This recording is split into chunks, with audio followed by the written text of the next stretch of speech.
Chào mọi người nhá, hôm nay vợ chồng mình đi thăm mẹ ngoại ở trên quê. Và cái đường số rất là dốc cho nên giờ phải đi bộ. Đường này cũng may là hôm nay trời nắng, chứ trời mưa thì cũng là không lên được. Đường số mà lại văng rất là nhiều đồ, cho nên đi rất là khó, chở hẳn một bao tải này. Những cái đoạn này là ngồi 2 người thì xe không leo được nhá, nên là phải một người đi bộ.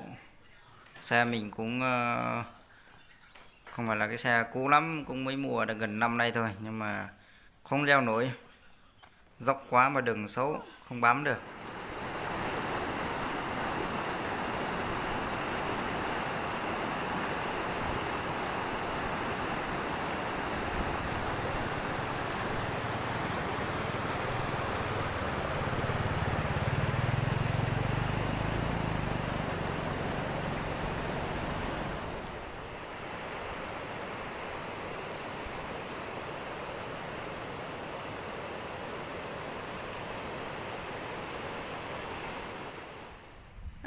Một cái chế nó đây là nhà của bà xế nội nhá, bà xế nội đây này, nhà của người dân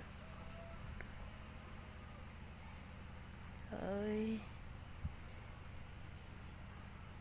Có xe tì tìa lên nó bây giờ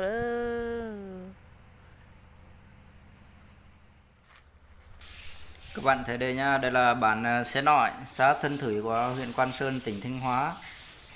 Bản đây thì cách xã Sơn Thủy khoảng gần 30 cây. Tuy nhiên là do con đường đi lên rất là khó, xấu, cho nên ở đây cuộc sống của người dân đây đang còn rất là vất vả. Cách không xa mấy, nó có hơn 30 cây thôi, nhưng mà sóng thì mới phủ được mấy tháng đây nha. Còn điện lưới thì chưa có.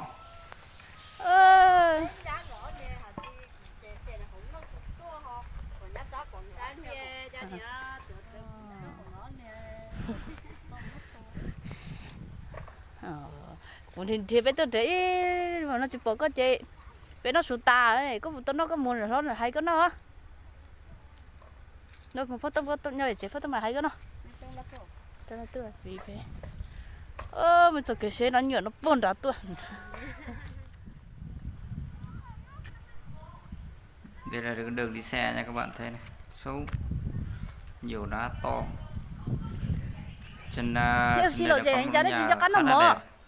Bây giờ mình đi bộ lên trên đây để mà xem cái nhà trên đây nhá. Đâu con đó rồi. Nhà cũng làm bằng gỗ, Con này phun thuốc các thứ, khá là đẹp.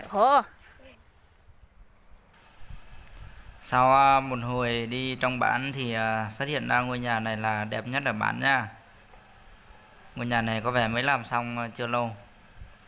Ở đây thì đang rất là vất vả, đi cả bản rồi. Đây là ngôi nhà mà đẹp nhất.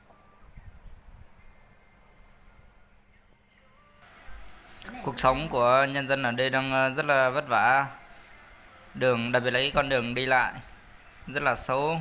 Qua đây thì mình cũng mong muốn là cơ quan chức năng và đặc biệt là chính quyền địa phương quan tâm đến con đường, bởi vì ở trên đây mà đường đi lại nó khó khăn, nếu như ốm đau thì rất là vất vả. Cái việc mà kịp thời để xuống bệnh viện thì rất là khó.